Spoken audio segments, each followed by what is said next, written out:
Hi friends, welcome to JKG talks. എൻ്റെ പേര് Jibin. PSC exam ഉൾപ്പെടെ എല്ലാ കോമ്പറ്റേറ്റീവ് എക്സാംസിൻ്റെയും ആപ്റ്റിറ്റ്യൂഡ് സെക്ഷനിൽ സ്ഥിരം കാണുന്ന ക്വസ്റ്റ്യൻസ് ആണ് time, speed and distance calculation. മനസ്സിരുത്തി ഒന്ന് ശ്രമിച്ചാൽ ഈസി ആയിട്ട് ഫുൾ മാർക്ക് നമുക്ക് സ്കോർ ചെയ്യാൻ പറ്റുന്ന ഒരു സെക്ഷനാണ് time, speed and distance calculation. ഇതിൻ്റെ ബേസിക്സ് എന്തൊക്കെയാണെന്ന് നമുക്കൊന്ന് നോക്കാം. ബേസിക്സ് മനസ്സിലാക്കിയാൽ ഇതിലെ പ്രോബ്ലംസ് ഈസി ആയിട്ട് നമുക്ക് സോൾവ് ചെയ്യാൻ പറ്റും. നമുക്ക് ബേസിക്സ് ഒന്ന് നോക്കാം. ടൈം, സ്പീഡ് ആൻഡ് ഡിസ്റ്റൻസ് കാൽക്കുലേഷനിലേക്ക് പോകുന്നതിന് മുമ്പായിട്ട് ഇവിടെ നമുക്ക് ഹെൽപ്ഫുൾ ആകാവുന്ന ചില യൂണിറ്റ് കൺവേർഷൻസ് ഒന്ന് നോക്കാം. എല്ലാ യൂണിറ്റ് കൺവേർഷൻസും നമ്മൾ ഇവിടെ പറയുന്നില്ല. ഈ ഒരു പർട്ടിക്കുലർ ടോപ്പിക്കിൽ നമുക്ക് യൂസ്ഫുൾ ആകാവുന്ന കൺവേർഷൻസ് മാത്രമേ പറയുന്നുള്ളൂ. അതിലാദ്യം വരുന്നത് ടൈമിൻ്റെ കേസാണ്. നമുക്കറിയാം 1 hour = 60 minutes. ഒരു മണിക്കൂർ എന്ന് പറയുന്നത് 60 മിനിറ്റ് ആണ്.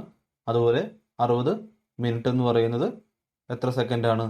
3600 സെക്കൻഡ്സ് ആണ്. അപ്പോൾ ഒരു മണിക്കൂർ എന്ന് പറയുന്നത് 3600 സെക്കൻഡ്സ് ആണ്. ദെൻ ലെങ്ത്തിന്റെ കേസിലേക്ക് വരികയാണെങ്കിൽ 1 കിലോമീറ്റർ എന്ന് പറയുന്നത് 1000 മീറ്റേഴ്സ് ആണ്, 1000 മീറ്റേഴ്സ് ആണ്. 1 കിലോമീറ്റർ എന്ന് പറയുന്നത് 0.6214 മൈൽസ് ആണ്. ഒരു മൈൽ എന്ന് പറയുന്നത് 1.609 കിലോമീറ്റേഴ്സ് ആണ്. ദെൻ ഒരു ഫീറ്റ് എന്ന് പറയുന്നത് 0.305 മീറ്റേഴ്സ് ആണ്. ദെൻ ഒരു യാർഡ് എന്ന് പറയുന്നത് 3 feet ആണ്. ഈ കൺവേർഷൻസ് ഒന്ന് ഓർത്തിരിക്കുക. നമുക്കിവിടെ കാൽക്കുലേഷനിൽ ഇത് യൂസ്ഫുൾ ആയിരിക്കും. ഇനി നമുക്ക് ടൈം, സ്പീഡ് ആൻഡ് ഡിസ്റ്റൻസ് കാൽക്കുലേഷന്റെ ബേസിക്സ് എന്താണെന്ന് നോക്കാം. ഇവിടെ ഒരു വ്യക്തി അദ്ദേഹത്തിന്റെ വീട്ടിൽ നിന്നും അദ്ദേഹത്തിന്റെ ഓഫീസിലേക്ക് യാത്ര ചെയ്യുകയാണ്. ഈ ഒരു സെക്ഷന്റെ ബേസിക് പ്രിൻസിപ്പിൾ എന്ന് പറയുന്നത് it is related to motion. മോഷനുമായിട്ട് ബന്ധപ്പെട്ടിരിക്കുന്നു. എന്താണ് മോഷൻ എന്ന് പറയുന്ന phenomenon? It is a phenomenon of an object changing its position over time. Time consume ചെയ്തുകൊണ്ട് ഒരു ഒബ്ജക്റ്റ് അതിന്റെ പൊസിഷൻ ചേഞ്ച് ചെയ്തുകൊണ്ടിരിക്കുന്നതാണ്. ആ ഒരു ഫിനോമിനൻ വിളിക്കുന്ന പേരാണ് മോഷൻ. ഇവിടെ ഒബ്ജക്റ്റ് എന്ന് പറയുന്നത് എന്താണ്? ഒരു വ്യക്തിയാണ്. അദ്ദേഹത്തിന്റെ പൊസിഷൻ വീട്ടിൽ നിന്നും ഓഫീസിലേക്ക് ചേഞ്ച് ചെയ്യുകയാണ്. ആ ഒരു പ്രോസസ്സിൽ അദ്ദേഹം ടൈം കൺസ്യൂം ചെയ്യുന്നു. ഇവിടെ നമ്മൾ 3 ഫാക്ടേഴ്സ് ആണ് കൺസിഡർ ചെയ്യുക. ഫസ്റ്റ് ഫാക്ടർ എന്ന് പറയുന്നത് അദ്ദേഹത്തിന്റെ വീടും അദ്ദേഹത്തിന്റെ ഓഫീസും തമ്മിലുള്ള ദൂരം. ആ ദൂരം നമ്മൾ ഡിസ്റ്റൻസ് D എന്ന് മാർക്ക് ചെയ്യുന്നു. അതാണ് ഫസ്റ്റ് ഫാക്ടർ. രണ്ടാമത്തെ ഫാക്ടർ നമ്മളിപ്പോൾ പറഞ്ഞു, മോഷൻ എന്ന് പറയുന്ന പ്രോസസ്സ് ടൈം കൺസ്യൂമിംഗ് ആണ്. ഇദ്ദേഹം വീട്ടിൽ നിന്ന് ഇറങ്ങുന്ന ഒരു സമയമുണ്ട്. അതേ സമയത്ത് തന്നെ അദ്ദേഹത്തിന് ഓഫീസിലെത്താൻ പറ്റുമോ? ഇല്ല. കുറച്ച് സമയം എടുത്തേ അദ്ദേഹത്തിന് ഓഫീസിലേക്ക് എത്താൻ പറ്റുള്ളൂ. അതാണ് ആദ്യം പറഞ്ഞത്. മോഷൻ എന്ന് പറയുന്നത് ടൈം കൺസ്യൂമിംഗ് ആയിട്ടുള്ള ഒരു പ്രോസസ്സാണ്. സോ ഈ ടൈമാണ് നമ്മൾ കൺസിഡർ ചെയ്യുന്ന രണ്ടാമത്തെ ഫാക്ടർ. ടൈം ടി എന്നാണ് നമ്മൾ അതിനെ ഡിനോട്ട് ചെയ്യുന്നത്. മൂന്നാമത്തെ ഫാക്ടർ അദ്ദേഹത്തിന്റെ വേഗതയാണ്, സ്പീഡാണ്. എന്താണ് സ്പീഡ് എന്ന് പറയുന്നത്? നമുക്കൊരു എക്സാമ്പിൾ പറയാം. അദ്ദേഹം വീട്ടിൽ നിന്ന് ഇറങ്ങുന്നു. ഒരു 10 സെക്കൻഡ് കൊണ്ടാണ് അദ്ദേഹം ഓഫീസിലേക്ക് എത്തുക. 10 സെക്കൻഡാണ് അദ്ദേഹം കൺസ്യൂം ചെയ്യുന്ന ടൈം. അങ്ങനെയാണെങ്കിൽ 1 സെക്കൻഡിൽ അദ്ദേഹം എത്ര ദൂരം സഞ്ചരിച്ചു? ആ ഒരു മെഷറിനെ വിളിക്കുന്ന പേരാണ് speed. That is distance travelled per unit time. Unit ടൈമിൽ എത്ര ദൂരം സഞ്ചരിക്കാൻ ആ വ്യക്തിക്ക് സാധിച്ചു എന്നുള്ളതാണ് സ്പീഡ് എന്നുകൊണ്ട് നമ്മൾ റെപ്രസെന്റ് ചെയ്യുന്നത്. അപ്പോൾ സ്പീഡാണ് മൂന്നാമത്തെ ഫാക്ടർ. അതിനെ നമ്മൾ S എന്നാണ് ഡിനോട്ട് ചെയ്തേക്കുന്നത്. അപ്പോൾ ഈ 3 ഫാക്ടേഴ്സ് വെച്ചിട്ടാണ് നമ്മൾ ഈ ഒരു സെക്ഷനിൽ എല്ലാ പ്രോബ്ലംസും സോൾവ് ചെയ്യുക. നൗ ഈ ഫാക്ടേഴ്സിനെ തമ്മിൽ എങ്ങനെ റിലേറ്റ് ചെയ്യാമെന്ന് നമുക്കൊന്ന് നോക്കാം. ടൈം, സ്പീഡ് ആൻഡ് ഡിസ്റ്റൻസ് കാൽക്കുലേഷന്റെ ബാക്ക് ബോൺ ആയിട്ട് നിൽക്കുന്നത് ഒരു സിംഗിൾ ഇക്വേഷൻ ആണ്. നമ്മൾ ലോവർ ക്ലാസ്സസിൽ ഫിസിക്സിലൊക്കെ പഠിച്ചിട്ടുള്ള ഇക്വേഷൻ തന്നെയാണ്. Speed equal to distance by time. ഈ ഒരു സിംഗിൾ ഇക്വേഷൻ വെച്ചിട്ടാണ് നമ്മൾ ഈ ഒരു സെക്ഷനിൽ മെജോറിറ്റി ഓഫ് ദി പ്രോബ്ലംസും സോൾവ് ചെയ്യുക. ഇതാണ് അതിന്റെ ഏറ്റവും ബേസിക് ആയിട്ടുള്ള concept. Speed equal to distance by time. ഇതിൽ നിന്ന് നമുക്ക് ടൈം ഈക്വൽ ടു എന്തെന്ന് എഴുതാം? Time equal to distance by speed. അതുപോലെ distance equal to speed into time. ഇത് ഓർത്തിരിക്കാനായിട്ട് നമുക്ക് എളുപ്പത്തിലൊരു മെത്തേഡ് നോക്കാം. നിങ്ങൾ ജസ്റ്റ് ഒരു ലൈൻ വരയ്ക്കുക. ആ ലൈനിന്റെ മേളിൽ D എഴുതുക. D for distance. ലൈനിന്റെ താഴെ S എഴുതുക. S for speed. T എഴുതുക. T for time. ഈ എസും ടി എഴുതുന്നത് പെർട്ടിക്കുലർ ഓർഡർ ഒന്നുമില്ല. ആദ്യം വേണമെങ്കിൽ ടി എഴുതാം, അല്ലെങ്കിൽ ആദ്യം S എഴുതാം. ബട്ട് ലൈനിന്റെ മേളിൽ എപ്പോഴും D എഴുതുക. അത് ഓർത്തിരിക്കാൻ പാടൊന്നുമില്ല. ആ 3 ലെറ്റേഴ്സ് നോക്കിയാൽ അതിൽ ആൽഫബറ്റിക് ഓർഡറിൽ ആദ്യം വരുന്ന ലെറ്റർ ഏതാണ്? ഡി ആണ്. അപ്പോൾ ഡി നിങ്ങൾ ലൈനിന്റെ മേളിൽ എഴുതുക. ഇനി നമുക്ക് കണ്ടുപിടിക്കേണ്ടത് ടൈം ആണെന്ന് വിചാരിക്കുക. അപ്പോൾ ടൈം എന്നുള്ള ടി മാത്രം നിങ്ങളൊന്ന് മാറ്റി വെച്ച് നോക്കിക്കേ, മറച്ചു വെച്ച് നോക്കിക്കേ. എന്താ കാണുക? D by S, that is time equal to D by S. അപ്പോൾ അവിടെ ന്യൂമറേറ്ററിൽ വരുന്നത് ഡി ആണ്, ലൈനിന്റെ താഴെ ഡിനോമിനേറ്ററിൽ വരുന്നത് എസ് ആണ്. അപ്പോൾ time equal to distance by speed. Correct അല്ലേ? ദെൻ അതുപോലെ സ്പീഡാണ് കണ്ടുപിടിക്കേണ്ടെങ്കിൽ നിങ്ങൾ എസ് മാത്രം ഒന്ന് മറച്ചു പിടിച്ച് നോക്കിക്കേ. എങ്ങനെ വരിക? D by T, speed equal to distance by time. Correct അല്ലേ? നൗ ഡിസ്റ്റൻസ് ആണ് കണ്ടുപിടിക്കേണ്ടെങ്കിലോ ഡി ഒന്ന് മറച്ചു പിടിച്ച് നോക്കിക്കേ. Distance equal to S into T. എസും ടിയും ലൈനിന്റെ ഒരു സൈഡിൽ തന്നെ വന്നേക്കുന്നത്, അതുകൊണ്ട് ഡിവൈഡഡ് ബൈ അല്ല ചെയ്യേണ്ടത്, മൾട്ടിപ്ലൈ ചെയ്യുക. അപ്പോൾ ഡി മറച്ചു പിടിച്ച് നോക്കിക്കഴിഞ്ഞാൽ distance equal to speed into time. So ഇങ്ങനെ നിങ്ങൾക്ക് ഈസി ആയിട്ട് ഈ ഇക്വേഷൻ ഓർത്തിരിക്കാം. ഇക്വേഷൻ വളരെ സിമ്പിൾ ആയിട്ടുള്ള ഒരു ഇക്വേഷൻ ആണ്, ഓർത്തിരിക്കുക. ഈ ഇക്വേഷൻ അറിയാമെങ്കിൽ ഇതിലെ പ്രോബ്ലംസ് നമുക്ക് ഈസി ആയിട്ട് സോൾവ് ചെയ്യാം. Okay, now one more equation is there, that is average speed. Average സ്പീഡിന്റെ equation, that is average speed equal to total distance covered divided by total time taken. Okay, so ഇത് പറയുന്നത് ഒരു particular distance travel ചെയ്യുന്നത് same സ്പീഡിലല്ല എന്ന് വിചാരിക്കും. Okay, നമ്മളൊരു ബസ്സിന്റെ കേസ് തന്നെ എടുക്കുക. ആ ബസ് എപ്പോഴും ട്രാവൽ ചെയ്യുന്നത് ഒരു സ്റ്റോപ്പിൽ നിന്ന് അടുത്ത സ്റ്റോപ്പിലേക്ക് ട്രാവൽ ചെയ്യുന്നത് സെയിം സ്പീഡിലായിരിക്കും? അല്ല, പല സ്പീഡുകളിലായിരിക്കും. ചിലപ്പോൾ സ്പീഡ് കുറയും, ചിലപ്പോൾ സ്പീഡ് കൂടും, അങ്ങനെയല്ലേ? ചിലപ്പോൾ ചില സ്ഥലത്ത് നിർത്തും. ഓക്കെ, ബട്ട് ആ ബസ്സിന്റെ ആവറേജ് സ്പീഡ് കണ്ടുപിടിക്കണമെങ്കിൽ എന്ത് മാത്രം ചെയ്താൽ മതി? ആ 2 സ്റ്റോപ്പുകൾക്ക് ഇടയ്ക്കുള്ള ടോട്ടൽ ഡിസ്റ്റൻസ് എത്രയാണെന്ന് നോക്കുക. ആ ഡിസ്റ്റൻസ് ഡിവൈഡ് ബൈ ആ ആദ്യത്തെ സ്റ്റോപ്പിൽ നിന്ന് രണ്ടാമത്തെ സ്റ്റോപ്പിലേക്ക് എത്താനെടുത്ത സമയം, ടോട്ടൽ ടൈം. അത് ചെയ്തിട്ടുണ്ടെങ്കിൽ നമുക്ക് ആവറേജ് സ്പീഡ് കിട്ടും. ഓക്കെ, സോ നമുക്ക് കൂടുതൽ ഡീറ്റെയിൽസ് നോക്കാം. എന്നാൽ നമുക്ക് സ്പീഡിന്റെ യൂണിറ്റ് കൺവേർഷൻ ഒന്ന് നോക്കാം. സ്പീഡ് നോർമലി ക്വസ്റ്റ്യനിൽ തന്നിട്ടുണ്ടാവുക കിലോമീറ്റർ പെർ അവറിലോ അല്ലെങ്കിൽ മീറ്റർ പെർ സെക്കൻഡിലോ ആയിരിക്കും. ഇതിൽ ഓർത്തിരിക്കേണ്ട കാര്യം, ക്വസ്റ്റ്യനിൽ ചിലപ്പോൾ കിലോമീറ്റർ പെർ അവറിലായിരിക്കും സ്പീഡ് തരിക, ബട്ട് നിങ്ങൾക്ക് തന്നിരിക്കുന്ന ഓപ്ഷനിൽ മീറ്റർ പെർ സെക്കൻഡിലായിരിക്കും ആൻസർ ഉണ്ടാവുക. അങ്ങനെ വരുമ്പോൾ നമ്മൾ കിലോമീറ്റർ പെർ അവറിനെ മീറ്റർ പെർ സെക്കൻഡിലേക്ക് കൺവേർട്ട് ചെയ്യണം. നേരെ തിരിച്ചും സംഭവിക്കാം. അതായത് ക്വസ്റ്റ്യനിൽ മീറ്റർ പെർ സെക്കൻഡിൽ തരാം, നിങ്ങൾക്ക് തന്നിരിക്കുന്ന ആൻസർ ഓപ്ഷൻസിൽ കിലോമീറ്റർ പെർ അവറിൽ ആയിരിക്കും. അപ്പോൾ അത് കൺവേർട്ട് ചെയ്യാനായിട്ട് നമുക്ക് പഠിക്കണം. അതിനു വേണ്ടിയിട്ട് കിലോമീറ്റർ പെർ അവറിലുള്ളതിനെ, ആ സ്പീഡിനെ മീറ്റർ പെർ സെക്കൻഡിലേക്ക് കൺവേർട്ട് ചെയ്യണമെങ്കിൽ ആ സ്പീഡിനെ എന്തുകൊണ്ട് മൾട്ടിപ്ലൈ ചെയ്യണം? 5/18 കൊണ്ട് മൾട്ടിപ്ലൈ ചെയ്യണം. തന്നിരിക്കുന്ന സ്പീഡിനെ 5/18 കൊണ്ട് മൾട്ടിപ്ലൈ ചെയ്താൽ അത് മീറ്റർ പെർ സെക്കൻഡിലേക്ക് കൺവേർട്ട് ആവും. ഇനി ക്വസ്റ്റ്യനിൽ തന്നിരിക്കുന്നത് മീറ്റർ പെർ സെക്കൻഡിലാണ്. നിങ്ങൾക്ക് കിലോമീറ്റർ പെർ അവറിലേക്ക് കൺവേർട്ട് ചെയ്യണമെങ്കിൽ തന്നിരിക്കുന്ന സ്പീഡിനെ 18/5 കൊണ്ട് മൾട്ടിപ്ലൈ ചെയ്യാം. ഓക്കെ, സ്പീഡ് ഇൻറ്റു 18/5 ചെയ്യാം. അപ്പോൾ അത് കിലോമീറ്റർ പെർ അവറിലേക്ക് കൺവേർട്ട് ആവും. ഇത് ഓർത്തിരിക്കാനായിട്ട് ഇങ്ങനെ നോക്കിയാൽ മതി. 2 യൂണിറ്റ്സ് ആണ് നമ്മൾ കൺസിഡർ ചെയ്യുന്നത്, മീറ്റർ പെർ സെക്കൻഡും കിലോമീറ്റർ പെർ അവറും. ഇതിൽ വലിയ യൂണിറ്റ് ഏതാണ്? ഒബ്വിയസ്ലി കിലോമീറ്റർ പെർ അവർ ആണ് വലിയ യൂണിറ്റ്, അല്ലേ? അപ്പോൾ വലിയ യൂണിറ്റിലേക്ക് കൺവേർട്ട് ചെയ്യണമെങ്കിൽ ന്യൂമറേറ്ററിൽ, അതായത് ഡിവൈഡഡ് ബൈയിൽ മേളിൽ വരുന്ന നമ്പർ വലിയ നമ്പർ ആയിരിക്കണം, 18 ആയിരിക്കണം മേളിൽ വരുന്നത്. ചെറിയ യൂണിറ്റ് ഏതാണ്? മീറ്റർ പെർ സെക്കൻഡ് ആണ്. അപ്പോൾ ചെറിയ യൂണിറ്റിലേക്ക് കൺവേർട്ട് ചെയ്യുകയാണെങ്കിൽ ന്യൂമറേറ്ററിൽ ഏത് വന്നം? ചെറിയ നമ്പർ വന്നം, 5 വന്നം. 5 അല്ലേ ചെറിയ നമ്പർ? അപ്പോൾ ന്യൂമറേറ്ററിൽ, അതായത് ഡിവൈഡഡ് ബൈയിൽ മേളിൽ വരുന്നത് 5 ആയിരിക്കണം. ഇങ്ങനെ ഓർത്തിരുന്നാൽ നമുക്കിത് ഈസി ആയിട്ട് ഓർത്തിരിക്കാം. ഇത് തിരിഞ്ഞു പോകാനുള്ള സാധ്യതയുണ്ട്, അതൊന്ന് കൃത്യമായിട്ട് പഠിച്ചു വയ്ക്കുക. ഓക്കെ, നൗ ഇതിൽ നോർമലി 4 ടൈപ്പ് ക്വസ്റ്റ്യൻസ് ആണ് കണ്ടുവരുന്നത്. ഒന്നാമത്തെ ടൈപ്പിൽ സെയിം ഡിസ്റ്റൻസ് ആയിരിക്കും. ഇപ്പോൾ 2 ഒബ്ജക്ട്സ് ഉണ്ടെങ്കിൽ 2 ഒബ്ജക്റ്റും ട്രാവൽ ചെയ്യുന്നത് സെയിം ഡിസ്റ്റൻസ് ആയിരിക്കും. രണ്ടാമത്തെ ടൈപ്പ് എന്ന് പറയുന്നത് 2 ഒബ്ജക്റ്റ് ഉണ്ടെങ്കിൽ സെയിം സ്പീഡിലായിരിക്കും രണ്ടുപേരും ട്രാവൽ ചെയ്യുന്നത്, പക്ഷേ ഡിഫറെൻറ്റ് ഡിസ്റ്റൻസ് ആയിരിക്കും. ദെൻ മൂന്നാമത്തെ ടൈപ്പ് എന്ന് പറയുന്നത് സെയിം ടൈം ആയിരിക്കും, ബട്ട് ഡിസ്റ്റൻസും സ്പീഡും ഡിഫറെൻ്റ് ആയിരിക്കും. ദെൻ നാലാമത്തെ ടൈപ്പ് എന്ന് പറയുന്നത് റിലേറ്റീവ് മോഷനും ആവറേജ് സ്പീഡും വരുന്ന കേസാണ്. ഇതിൽ ആദ്യത്തെ 3 ടൈപ്പും ചെയ്യുന്നത് ഏതാണ്ട് സിമിലർ മെത്തേഡാണ്. അതാണ് നമ്മൾ ഇന്നത്തെ സെഷനിൽ ഡിസ്കസ് ചെയ്യാൻ പോവുക. ആവറേജ് സ്പീഡിനെയും റിലേറ്റീവ് മോഷനെയും പറ്റിയിട്ട് നമുക്ക് അടുത്ത സെഷനിൽ ഡിസ്കസ് ചെയ്യാം. നമുക്കൊരു എക്സാമ്പിൾ ചെയ്ത് നോക്കാം. ഡയറക്റ്റ് ആയിട്ടുള്ളൊരു question. Let's read the question. A man can run 200 metre in 20 seconds. Find the speed of the man. Option A 10 km per hour. Option B 42 km per hour. Option C 36 km per hour. And option D 24 km per hour.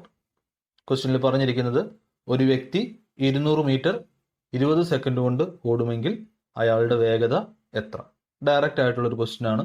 എങ്ങനെയാണ് solve ചെയ്യാൻ പറ്റുക എന്ന് നമുക്ക് നോക്കാം. ആദ്യം ക്വസ്റ്റ്യനിൽ തന്നിരിക്കുന്ന data കൃത്യമായിട്ട് എക്സ്ട്രാക്ട് ചെയ്ത് എഴുതുക. ഗിവൺ ഡേറ്റ കറക്റ്റായിട്ട് കണ്ടുപിടിക്കുന്നതാണ് ഇതിലെ ഒരു കീ പോയിന്റ്. ക്വസ്റ്റ്യൻ കൃത്യമായിട്ട് വായിച്ച് ഗിവൺ ഡേറ്റ കണ്ടുപിടിക്കും. ക്വസ്റ്റ്യനിൽ ആദ്യം തന്നിരിക്കുന്നത് ഡിസ്റ്റൻസ് ആണ്. ഡിസ്റ്റൻസ് എത്ര എന്നാണ് പറഞ്ഞിരിക്കുന്നത്? 200 മീറ്റർ ഓടുന്ന കാര്യം പറഞ്ഞിരിക്കുന്നത്. So distance D equal to 200. Then രണ്ടാമത് തന്നിരിക്കുന്നത് എന്താണ്? ടൈം ആണ്. എത്ര ടൈം കൊണ്ട് ഓടുന്ന പറഞ്ഞിരിക്കുന്നത്? 20 സെക്കൻഡ് കൊണ്ട്. അതുകൊണ്ട് time T equal to 20 seconds. 20 second ആണ് ടൈം. നമുക്ക് കണ്ടുപിടിക്കേണ്ടത് എന്താണ്? സ്പീഡ് എസ് ആണ് കണ്ടുപിടിക്കേണ്ടത്. ഇപ്പോൾ ഡിസ്റ്റൻസിനെയും സ്പീഡിനെയും ടൈമിനെയും റിലേറ്റ് ചെയ്തുകൊണ്ടുള്ള ഇക്വേഷൻ നമുക്കറിയാം. Speed equal to distance by time. So ഇതിൽ ഡിസ്റ്റൻസ് നമുക്കറിയാം, ടൈമും നമുക്കറിയാം. സബ്സ്റ്റിറ്റ്യൂട്ട് ചെയ്യുക. 200/20 ഈക്വൽ ടു 10. ഓക്കെ. സോ 10 എന്ന് പറയുന്ന ഒരു വാല്യൂ നമുക്ക് ഓപ്ഷനിലുണ്ട്. ഡയറക്റ്റ് ആയിട്ട് പോയിട്ട് 10ലേക്ക് മാർക്ക് ചെയ്തിട്ടുണ്ടെങ്കിൽ ഉത്തരം തെറ്റും. കാരണം എന്താ? ഇവിടെ ക്വസ്റ്റ്യനിൽ തന്നിരിക്കുന്നത് മീറ്റേഴ്സിലും സെക്കൻഡിലുമാണ്. ലെങ്ത് തന്നിരിക്കുന്നത് മീറ്ററിലും ടൈം തന്നിരിക്കുന്നത് സെക്കൻഡിലുമാണ്. നമ്മൾ ചെയ്തപ്പോഴും അങ്ങനെ തന്നെ എടുത്തേക്കുന്നത്. അപ്പോൾ നമുക്ക് കിട്ടിയിരിക്കുന്ന സ്പീഡിന്റെ യൂണിറ്റ് എന്തായിരിക്കും? മീറ്റർ പെർ സെക്കൻഡ് ആയിരിക്കും. ബട്ട് ഓപ്ഷനിൽ തന്നിരിക്കുന്ന മീറ്റർ പെർ സെക്കൻഡ് ആണോ? അല്ല, കിലോമീറ്റർ പെർ അവർ ആണ്. അപ്പോൾ നമ്മൾ എന്ത് ചെയ്യണം? നമുക്ക് കിട്ടി മീറ്റർ പെർ സെക്കൻഡിൽ കിട്ടിയിരിക്കുന്ന വാല്യൂവിനെ എന്തിലേക്ക് കൺവേർട്ട് ചെയ്യണം? കിലോമീറ്റർ പെർ അവറിലേക്ക് കൺവേർട്ട് ചെയ്യണം. അതിനുവേണ്ടി എന്താ ചെയ്യേണ്ടത്? 10 × 18/5 that is equal to 36 kilometre per hour. അപ്പോൾ ഓപ്ഷൻ സി ആണ് correct answer, 36 kilometre per hour. ഈ ഒരു മിസ്റ്റേക്ക് പലരും വരുത്തുന്നതാണ്. ആൻസർ ചെയ്യുമ്പോൾ യൂണിറ്റ് ചെക്ക് ചെയ്യില്ല. ബട്ട് നമുക്ക് തന്നിരിക്കുന്ന അല്ലെങ്കിൽ നമുക്ക് മീറ്റർ പെർ സെക്കൻഡിൽ കിട്ടുന്ന വാല്യൂ നിങ്ങൾക്ക് ഓപ്ഷനിൽ ഉണ്ടാവും. അതവിടെ ചെന്ന് മാർക്ക് ചെയ്ത് കഴിഞ്ഞാൽ ഉത്തരം തെറ്റും. കിലോമീറ്റർ പെർ അവറിലേക്ക് കൺവേർട്ട് ചെയ്യണം. അത് ഓർത്തിരിക്കുക, അത് തെറ്റിക്കരുത്. ഓക്കെ, നമുക്ക് വേറൊരു എക്സാമ്പിൾ നോക്കാം. Let's read the question. The speeds of A and B are in the ratio 2:3. If the time taken by B to cover a certain distance is 12 minutes, then what would be the time taken by A to cover the same distance? ക്വസ്റ്റ്യനിൽ പറഞ്ഞിരിക്കുന്നത് എയുടെയും ബിയുടെയും വേഗതകൾ തമ്മിലുള്ള അനുപാതം 2:3 ആണ്. ഒരു നിശ്ചിത ദൂരം യാത്ര ചെയ്യാൻ ബി 12 മിനിറ്റ് സമയമെടുക്കുമെങ്കിൽ അതേ ദൂരം യാത്ര ചെയ്യാൻ എ എത്ര സമയം എടുക്കും? എങ്ങനെയാണ് ഇത് ചെയ്യാൻ പറ്റുക എന്ന് നമുക്കൊന്ന് നോക്കാം. ഇവിടെ ആദ്യം ചെയ്യേണ്ടത് ഇത് ഏത് ടൈപ്പ് പ്രോബ്ലം ആണെന്ന് മനസ്സിലാക്കുക. അതായത് ഇവിടെ ഡിസ്റ്റൻസ് ആണോ, സ്പീഡ് ആണോ, ടൈം ആണോ സെയിം ആയിട്ട് തന്നിരിക്കുന്നതെന്ന് മനസ്സിലാക്കുക. ക്വസ്റ്റ്യനിൽ പറഞ്ഞിരിക്കുന്നത് ബി ഒരു ഡിസ്റ്റൻസ് ട്രാവൽ ചെയ്തു. അതേ ഡിസ്റ്റൻസ് ട്രാവൽ ചെയ്യാനായിട്ട് എക്ക് എത്ര സമയം വേണമെന്നാണ് ക്വസ്റ്റ്യനിൽ ചോദിച്ചിരിക്കുന്നത്. അപ്പോൾ ഇവിടെ സെയിം ആയിട്ട് വരുന്നത് എന്തായിരിക്കും? എയും ബിയും ട്രാവൽ ചെയ്യുന്ന ഡിസ്റ്റൻസ് ആയിരിക്കും സെയിം ആയിട്ട് വരുന്നത്. Distance travel by A and B is the same. Now, ക്വസ്റ്റ്യന്റെ ഫസ്റ്റ് പാർട്ടിൽ എന്താ പറഞ്ഞിരിക്കുന്നത്? The speeds of A and B are in the ratio 2:3. ഇവിടെ റേഷ്യോ ആണ് തന്നിരിക്കുന്നത്. നമ്മൾ പ്രോബ്ലം സോൺ ഏജസ് ചെയ്തപ്പോൾ റേഷ്യോ ആണ് തന്നിരിക്കുന്നതെങ്കിൽ ഏജ് എങ്ങനെയാണ് എടുത്തത്? ഓരോരുത്തരുടെയും ഏജിനെ ആ റേഷ്യോയുടെ വാല്യൂവിനെ എക്സ് കൊണ്ട് മൾട്ടിപ്ലൈ ചെയ്തെടുത്ത്. അതുപോലെ തന്നെ നമുക്ക് ഇവിടെ എടുക്കാം. Let the speeds of A and B B 2x and 3x respectively. 2:3 ആണ് റേഷ്യോ. അപ്പോൾ എയുടെ സ്പീഡ് എന്ന് പറയുന്നത് 2x ബിയുടെ സ്പീഡ് എന്ന് പറയുന്നത് 3x ആണെന്ന് നമ്മൾ കൺസിഡർ ചെയ്യും. നൗ സെക്കൻഡ് പാർട്ടിൽ എന്താ പറഞ്ഞിരിക്കുന്നത്? The time taken by B to cover a certain distance is 12 minutes. അപ്പോൾ time taken by B to cover the distance is 12 minutes. Now എന്താ നമുക്ക് കണ്ടുപിടിക്കേണ്ടത്? Time taken by A to cover the same distance. അത് T ആണെന്ന് നമ്മൾ assume ചെയ്യുക. T ആണ് നമുക്ക് കണ്ടുപിടിക്കേണ്ടത്. നൗ നമുക്കറിയാവുന്ന ഒരു ഇക്വേഷൻ ഉണ്ട്. Distance equal to speed into time, അല്ലെങ്കിൽ speed equal to distance by time. ഇവിടെ ഡിസ്റ്റൻസ് സെയിം ആണെന്ന് നമ്മൾ പറഞ്ഞു. അപ്പോൾ നമുക്ക് എ ട്രാവൽ ചെയ്ത ഡിസ്റ്റൻസ് കണ്ടുപിടിക്കാം. Distance travel by A equal to 2x into T. 2x എന്ന് പറയുന്നത് എയുടെ സ്പീഡാണ്. ടി എന്ന് പറയുന്നത് എ ട്രാവൽ ചെയ്ത അല്ലെങ്കിൽ ട്രാവൽ ചെയ്യാൻ എടുത്ത ടൈമാണ്. Now distance travel by B equal to 3x into 12. B travel ചെയ്യാൻ എടുക്കുന്ന ടൈം 12 ആണെന്ന് നമ്മൾ പറഞ്ഞിട്ടുണ്ട്. ബിയുടെ സ്പീഡ് 3x ആണെന്നും പറഞ്ഞിട്ടുണ്ട്. അപ്പോൾ 3x ഇൻറ്റു 12. ഇനി നമുക്കറിയാവുന്ന എന്താ? ഈ രണ്ട് ഡിസ്റ്റൻസും സെയിം ആണ്. So we can write 2x into T equal to 3x into 12. അത് സിംപ്ലിഫൈ ചെയ്യാം. T equal to 3x into 12 by 2x. എക്സും എക്സും ക്യാൻസൽ ആയി പോവും. That is equal to 36 by 2, that is 18 minutes. 18 minutes ആണ് കറക്റ്റ് ആൻസർ. സോ ഇങ്ങനെയാണ് ഈ problem conventional മെത്തേഡിൽ ചെയ്യുക. ഇങ്ങനെ ചെയ്യുമ്പോൾ ചിലപ്പോൾ കുറച്ച് കൂടുതൽ ടൈം എടുക്കാം. ഇത് ഈസി ആയിട്ട് ചെയ്യാനായിട്ടൊരു ഓൾട്ടർനേറ്റ് മെത്തേഡ് ഉണ്ട്, അതോടെ നമുക്ക് നോക്കാം. ഇവിടെ നമ്മൾ അറിഞ്ഞിരിക്കേണ്ട ഒരു റൂളുണ്ട്. If the ratio of speeds of A and B is A is to B, then the ratio of time taken by them to cover the same distance is b is to a. ഇത് ഓർത്തിരിക്കുക. A B എന്നീ രണ്ട് വ്യക്തികളുടെ അല്ലെങ്കിൽ എയുടെയും ബിയുടെയും സ്പീഡുകൾ തമ്മിലുള്ള ratio എന്ന് പറയുന്നത് എ ഈസ് ടു ബി ആണെങ്കിൽ അവർ എടുക്കുന്ന ടൈമുകൾ തമ്മിലുള്ള റേഷ്യോ എന്ന് പറയുന്നത് ബി ഈസ് ടു എ ആയിരിക്കും. അതിൻ്റെ നേരെ തിരിച്ചു വരുന്നതായിരിക്കും. ഓക്കെ, അല്ലെങ്കിൽ 1/a/1/b ആയിരിക്കും. അതാണ് b ഈസ് ടു എ എന്ന് പറയുന്നത്. ഓക്കെ, ബട്ട് ഇവിടെ എന്തായിരിക്കണം? സെയിം ഡിസ്റ്റൻസ് ആയിരിക്കണം ട്രാവൽ ചെയ്യുന്നത്. അപ്പോൾ ഈ ഒരു റൂള് നമ്മൾ ഓർത്തിരിക്കുക. ഇത് അപ്ലൈ ചെയ്തിട്ട് ഈസി ആയിട്ട് നമുക്ക് സോൾവ് ചെയ്യാം. ക്വസ്റ്റ്യനിൽ എന്താ പറഞ്ഞിരിക്കുന്നത്? ഡിസ്റ്റൻസ് കോൺസ്റ്റന്റ് ആണ്. നമ്മൾ പറഞ്ഞു എയും ബിയും ട്രാവൽ ചെയ്യുന്ന ഡിസ്റ്റൻസ് സെയിം ആണ്. നൗ ക്വസ്റ്റ്യനിൽ തന്നിരിക്കുന്നത് എയുടെയും ബിയുടെയും സ്പീഡുകൾ തമ്മിലുള്ള റേഷ്യോ 2:3 എന്നാണ് പറഞ്ഞിരിക്കുന്നത്. അത് നമുക്ക് എഴുതാം. എയുടെയും ബിയുടെയും സ്പീഡുകൾ തമ്മിലുള്ള റേഷ്യോ 2:3 ആണ്. അങ്ങനെയാണെങ്കിൽ അവരുടെ ടൈമുകൾ തമ്മിലുള്ള റേഷ്യോ എന്തായിരിക്കും? 3:2 ആയിരിക്കും അല്ലേ? നേരെ തിരിഞ്ഞു വരും. അതാണ് നമ്മളുടെ റൂൾ. നൗ ബി എടുക്കുന്ന ടൈം എത്രയാണെന്ന് നമുക്ക് അറിയാം. എത്രയാണ് ബി എടുക്കുന്ന ടൈം? ആ ഒരു പർട്ടിക്കുലർ ഡിസ്റ്റൻസ് ട്രാവൽ ചെയ്യാൻ എടുക്കുന്ന ടൈം 12 minutes ആണ്. അത് ക്വസ്റ്റ്യനിൽ തന്നിട്ടുണ്ട്. ഓക്കെ, നൗ 2 എന്നുള്ള ആ ഒരു റേഷ്യോ 12 ആവാനായിട്ട് നമ്മൾ എന്താ ചെയ്യേണ്ടത്? 2 into 6 ചെയ്യുമ്പോഴാണ് 12 കിട്ടുക, അല്ലെങ്കിൽ 12/2 ചെയ്യുമ്പോഴാണ് 6 വരിക. ഓക്കെ, സോ നമ്മളിവിടെ 2-നെ 6 കൊണ്ട് മൾട്ടിപ്ലൈ ചെയ്തപ്പോൾ 12 കിട്ടി. അപ്പോൾ നമ്മൾ 3-നെ എന്തുകൊണ്ട് മൾട്ടിപ്ലൈ ചെയ്യണം? 6 കൊണ്ട് തന്നെ മൾട്ടിപ്ലൈ ചെയ്യണം. കാരണം എന്താ? അതൊരു റേഷ്യോ ആണ്. സെയിം വാല്യൂസ് കൊണ്ട് അല്ലാതെ മൾട്ടിപ്ലൈ ചെയ്താൽ റേഷ്യോ ചേഞ്ച് ആയി പോകും. അപ്പോൾ 2-നെ നമ്മൾ 6 കൊണ്ട് മൾട്ടിപ്ലൈ ചെയ്താൽ 12 കിട്ടും. അങ്ങനെയാണെങ്കിൽ എയുടെ ടൈം എന്ന് പറയുന്നത് എന്തായിരിക്കും? 3-നെ 6 കൊണ്ട് മൾട്ടിപ്ലൈ ചെയ്യുന്നതായിരിക്കും. That will be 18. 18 is the answer. Single സ്റ്റെപ്പിൽ നമുക്ക് ആൻസറിലേക്ക് എത്താം. ഒരുപാട് സ്റ്റെപ്സ് എഴുതേണ്ട ആവശ്യമില്ല. ഓക്കെ, നമുക്ക് വേറൊരു ക്വസ്റ്റ്യനോട് നോക്കാം. Let's read the question. Allen has to reach his school at 9 AM. If he walks from his home at 3 km/h, he will reach there 20 minutes late. If he walks at 4 km/h, he will reach there 10 minutes early.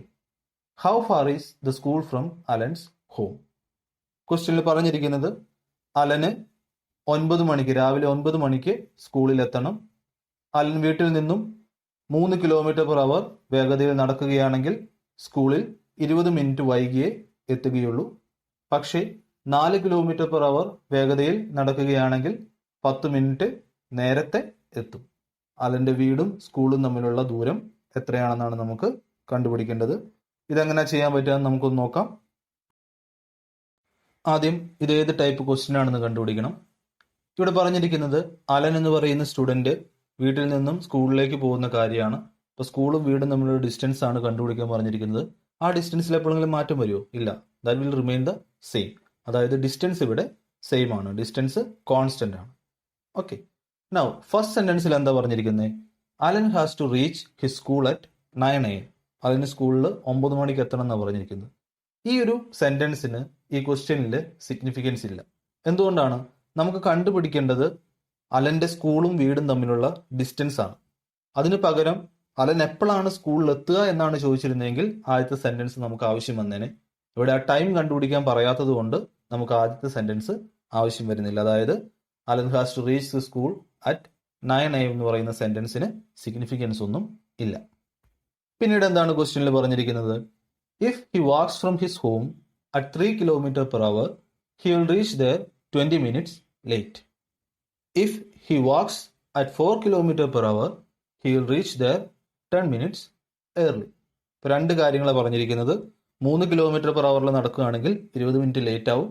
4 km/h സ്പീഡിൽ നടക്കുകയാണെങ്കിൽ 10 minute നേരത്തെ എത്തും. ഇവിടെ 2 സ്പീഡുകൾ തന്നിട്ടുണ്ട്. ആ സ്പീഡുകൾ 3 km/h 4 km/h ആണ്. ഇത് നമുക്കൊരു റേഷ്യോ ആയിട്ട് എഴുതാം. അതായത് സ്പീഡുകളുടെ റേഷ്യോ ആയിട്ട് ഞാൻ എഴുതുകയാണ്. Speed is in the ratio 3:4. അങ്ങനെ അങ്ങ് മാർക്ക് ചെയ്യാണ്. അങ്ങനെയാണെങ്കിൽ ഇവിടെ സെയിം ഡിസ്റ്റൻസ് ആണ്. അപ്പോൾ ടൈമുകൾ തമ്മിലുള്ള റേഷ്യോ എങ്ങനെയായിരിക്കും? A:B ആണ് സ്പീഡുകൾ തമ്മിലുള്ള റേഷ്യോ എങ്കിൽ B:A ആയിരിക്കും ടൈമുകൾ തമ്മിലുള്ള റേഷ്യോ. അപ്പോൾ നമുക്ക് ടൈമിൻ്റെ റേഷ്യോ 4:3 എന്ന് എഴുതാം. ഇവിടെ നമ്മൾ എടുത്തിരിക്കുന്ന റേഷ്യോയിൽ വാല്യൂസ് തമ്മിലുള്ള ഡിഫറൻസ് എന്ന് പറയുന്നത് 1 ആണ്. അതായത് 3 km/h 4 km/h ആയപ്പോൾ എന്താണ് സംഭവിച്ചത്? അപ്പോൾ ഒരു 1 km/h സ്പീഡ് വേരിയേഷൻ വന്നപ്പോൾ ടൈമിൽ എന്ത് ചേഞ്ചാണ് വന്നതെന്ന് നമുക്കൊന്ന് നോക്കാം. ഈ വരച്ചിരിക്കുന്നത് ഒരു ലൈൻ, ആ ലൈൻ കാണിക്കുന്നത് ടൈമിനെയാണ്. ഇതിൽ സെൻറ്റർ പോർഷനിൽ മാർക്ക് ചെയ്തിരിക്കുന്നതാണ് ആക്ച്വൽ ടൈം. നൗ 4 km/h സഞ്ചരിച്ചെങ്കിൽ 10 മിനിറ്റ് നേരത്തെ എത്തുന്ന പറഞ്ഞിരിക്കുന്നത്. അതാണ് ആ ലൈനിൽ മാർക്ക് ചെയ്തേക്കുന്നത്. ആക്ച്വൽ ടൈമിനേക്കാൾ മുമ്പ് എത്തുന്നു. നൗ 3 km/h സഞ്ചരിക്കുന്നതെങ്കിൽ 20 മിനിറ്റ് വൈകി എത്തുള്ളൂ. അതാണ് അവിടെ മാർക്ക് ചെയ്തേക്കുന്നത്. 3 km/h സഞ്ചരിക്കുന്നതെങ്കിൽ 20 മിനിറ്റ് കഴിഞ്ഞേ എത്തുള്ളൂ. നൗ 3 km/h to 4 km/h ഈ ഒരു 1 km/h സ്പീഡ് വേരിയേഷനും കൊണ്ട് ടൈമിൽ ടോട്ടലായിട്ട് എത്ര വേരിയേഷൻ വന്നു? 20 + 10, അതായത് 30 മിനിറ്റ്സിന്റെ വേരിയേഷൻ വന്നു. അപ്പോൾ 1ന് കറസ്പോണ്ടിങ് ആയിട്ടുള്ള ടൈമിൽ വന്നിരിക്കുന്ന വേരിയേഷൻ എന്ന് പറയുന്നത് 30 മിനിറ്റ്സ് ആണ്. അത് നമുക്കിവിടെ മാർക്ക് ചെയ്യാം. അപ്പോൾ 130 ആവാനായിട്ട് നമ്മൾ എന്ത് ചെയ്യണം? ഇൻറ്റു 30 ചെയ്യണം.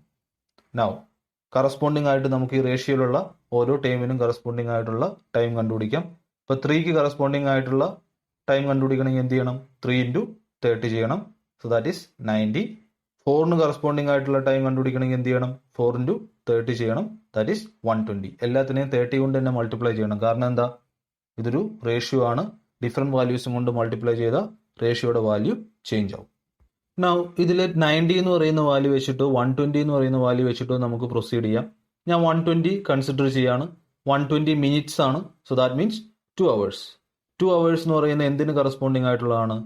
സ്പീഡ് 3 km/h ആണെങ്കിൽ 2 hours എടുക്കും എവിടെ എത്താനായിട്ട്? അലൻ സ്കൂളിൽ എത്താനായിട്ട്. അപ്പോൾ നമുക്കത് വെച്ച് ചെയ്യാം. സ്പീഡ് 3 km/h ആണ്. അപ്പോൾ എടുക്കുന്ന ടൈം എത്രയാണ്? 2 hours ആണ്. സോ ഡിസ്റ്റൻസ് എന്ന് പറയുന്നത് എന്തായിരിക്കും? സ്പീഡ് ഇൻറ്റു ടൈം, അതായത് 3 × 2 that is equal to 6 kilometers. അതായിരിക്കും കറക്റ്റ് ആൻസർ. ഇനി നമ്മൾ 90 ആണ് കൺസിഡർ ചെയ്യുന്നതെന്ന് വിചാരിക്കുക. 90 എന്ന് പറഞ്ഞിട്ടുണ്ടെങ്കിൽ 90 മിനിറ്റ്സ് എന്ന് പറഞ്ഞിട്ടുണ്ടെങ്കിൽ 1.5 hours ആണ്. അപ്പോൾ 1.5 hours എന്ന് പറയുന്ന ടൈം ഏത് സ്പീഡിന് കറസ്പോണ്ടിങ് ആയിട്ട് വരുന്നതാണ്? 4 km/h കറസ്പോണ്ടിങ് ആയിട്ട് വരുന്നതാണ്. അപ്പോൾ ഡിസ്റ്റൻസ് കണ്ടുപിടിക്കാനായിട്ട് എന്ത് ചെയ്യണം? 4 × 1.5 hours ദാറ്റ് മീൻസ് 6 kilometers. 2 ചെയ്താലും നമുക്ക് കറക്റ്റ് ആൻസർ തന്നെയാണ് വരിക. 6 kilometer is the correct answer. നമുക്കിതൊന്ന് ഡയറക്റ്റ് മെത്തേഡിലൂടെ ചെയ്ത് നോക്കാം. ഡിസ്റ്റൻസ് കോൺസ്റ്റന്റ് ആണെന്ന് ക്വസ്റ്റ്യനിൽ പറഞ്ഞിട്ടുണ്ട്, നമ്മൾ ഓൾറെഡി കണ്ടു. Let T be the actual time to reach the school. സ്കൂളിൽ എത്തേണ്ട ആക്ച്വൽ ടൈം എന്ന് പറയുന്നത് ടി ആണെന്ന് വിചാരിക്കുക. When speed is equal to 3 km/h. Speed 3 km/h ആണെങ്കിൽ എന്താ സംഭവിക്കുക? He will reach there 20 minutes late. അതായത് ആക്ച്വലി എത്തേണ്ട ടൈമിനേക്കാളും 20 മിനിറ്റ് കൂടുതൽ സമയമെടുക്കും. That is time taken equal to T plus 20 minutes. ഇവിടെ നമുക്ക് സ്പീഡ് തന്നിരിക്കുന്നത് km/h. അപ്പോൾ 20 minutes എന്നുള്ളതിന് നമ്മൾ അവറിലേക്ക് കൺവേർട്ട് ചെയ്യണം. 20 minutes എന്ന് പറയുമ്പോൾ 20/60 hours, അതായത് 1/3 hours. അപ്പോൾ ടൈം ടേക്കൺ എന്ന് പറയുന്നത് ടി പ്ലസ് 1/3 hours ആയിരിക്കും. നൗ ഡിസ്റ്റൻസ് ട്രാവൽഡ് എന്ന് പറയുന്നത് എന്തായിരിക്കും? Speed into time, that is 3 × t + 1/3 ആയിരിക്കും distance travelled. Now the same thing for 4 km/h. Speed 4 km/h ആണെങ്കിൽ എന്ത് വരും? ടൈം ടേക്കൺ എന്ന് പറയുന്നത് എന്തെന്നാണ് പറഞ്ഞിരിക്കുന്നത്? He will reach there 10 minutes early. Actually എത്തേണ്ട ടൈം ടി ആണെങ്കിൽ അതിനേക്കാൾ 10 മിനിറ്റ് കുറവേ എടുക്കുള്ളൂ. അതായത് time taken will be equal to T minus 10 minutes. ഇവിടെ നമ്മൾ 10 minutes എന്നുള്ളതിനെ അവേഴ്സിലേക്ക് കൺവേർട്ട് ചെയ്യണം. ദാറ്റ് ഈസ് 10/60, അതായത് 1/6. So time taken will be equal to T minus 1/6 hours. Distance traveled will be equal to 4 × t minus 1/6. Speed into time. ഇനി നമുക്ക് ക്വസ്റ്റ്യനിൽ തന്നെ പറഞ്ഞിട്ടുണ്ട് ഡിസ്റ്റൻസ് ട്രാവൽഡ് എന്ന് പറയുന്ന രണ്ട് കേസിലും സെയിം ആണ്. അപ്പോൾ ഈ രണ്ട് ഡിസ്റ്റൻസ് ട്രാവൽഡ് നമുക്ക് ഇക്വേറ്റ് ചെയ്യാം. ഇക്വേറ്റ് ചെയ്യുമ്പോൾ we will get 3 × t + 1/3 equal to 4 × t minus 1/6. Expand ചെയ്യുമ്പോൾ 3t + 1 equal to 4t minus 2/3. അത് സിംപ്ലിഫൈ ചെയ്യുമ്പോൾ നമുക്ക് ടി ഈക്വൽ ടു 5/3 hours എന്ന് കിട്ടും. നൗ ഡിസ്റ്റൻസ് ട്രാവൽഡ് കണ്ടുപിടിക്കാൻ നമുക്ക് രണ്ട് ഇക്വേഷൻ ഉണ്ട്. ആ രണ്ട് ഇക്വേഷനിൽ ഏതിലേക്ക് വേണമെങ്കിലും ഈ ടിയുടെ വാല്യൂ നമുക്ക് സബ്സ്റ്റിറ്റ്യൂട്ട് ചെയ്ത് കൊടുക്കാം. Distance travelled equal to 3 into t plus 1/3, that is 3 into 5/3 plus 1/3, that is 6 kilometers. ഇതേ ആൻസർ തന്നെയാണ് നമുക്ക് ഷോർട്ട് കട്ടിൽ ചെയ്തപ്പോഴും കിട്ടിയത്. ഇങ്ങനെ ചെയ്യാനായിട്ട് കുറച്ച് സമയം കൂടുതലെടുക്കും. സോ ഷോർട്ട് കട്ടിൽ ചെയ്യുന്നതായിരിക്കും നിങ്ങൾക്ക് കുറച്ചുകൂടി എളുപ്പം. അപ്പോൾ നമ്മൾ ഇന്നത്തെ സെഷൻ വൈൻഡ് അപ്പ് ചെയ്യാണ്. ആവറേജ് സ്പീഡിന്റെയും റിലേറ്റീവ് സ്പീഡിന്റെയും പ്രോബ്ലംസ് നമുക്ക് അടുത്ത സെഷനിൽ ചെയ്യാം. നിങ്ങളിത് ചെയ്ത് നോക്കുക, ഈസി ആയിട്ട് ചെയ്യാൻ പറ്റും. Let's smash it together. Thank you.